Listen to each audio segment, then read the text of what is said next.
Story 20. The Exile and Return. The kingdom of Israel and the kingdom of Judah both sinned against God. They broke the covenant that God had made with them at Sinai. God sent his prophets to warn them to repent and worship him again, but they refused to obey. So God punished both kingdoms by allowing their enemies to destroy them. The Assyrians were another nation that became very powerful. They were also very cruel to other nations. They came and destroyed the kingdom of Israel. The Assyrians killed many people in the kingdom of Israel, took away everything they wanted, and burned much of the country.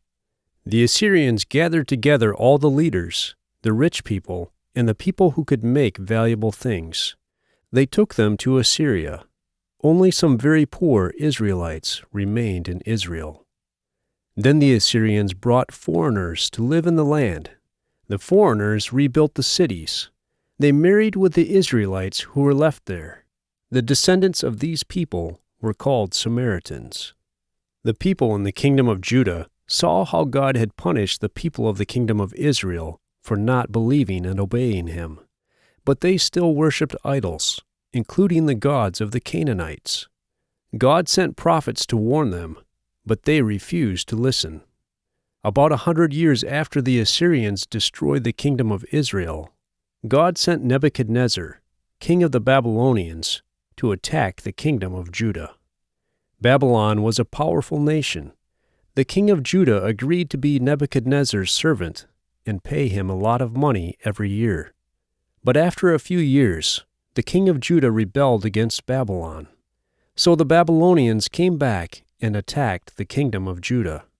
They captured the city of Jerusalem, destroyed the temple, and took away all the treasures of the city and the temple. To punish the king of Judah for rebelling, Nebuchadnezzar's soldiers killed the king's sons in front of him and then made him blind. After that, they took the king away so he would die in prison in Babylon. Nebuchadnezzar and his army took almost all of the people of the kingdom of Judah to Babylon, leaving only the poorest people behind to plant the fields. This period of time, when God's people were forced to leave the promised land, is called the exile.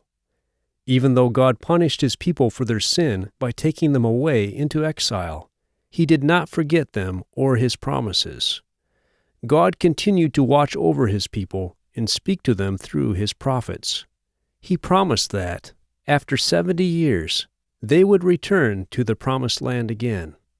About 70 years later, Cyrus, the king of the Persians, defeated Babylon. So the Persian Empire now ruled many nations instead of the Babylonian Empire. The Israelites were now called Jews. Most of them had lived their whole lives in Babylon. Only a few very old Jews even remembered the land of Judah. The Persians were very strong, but they had mercy on the people they conquered. Shortly after Cyrus became king of the Persians, he gave an order that any Jew who wanted to return to Judah could leave Persia and go back to Judah. He even gave them money to rebuild the temple. So after 70 years in exile, a small group of Jews returned to the city of Jerusalem in Judah. When the people arrived in Jerusalem, they rebuilt the temple and the wall around the city. The Persians still ruled over them, but once again they were living in the promised land and worshiping at the temple.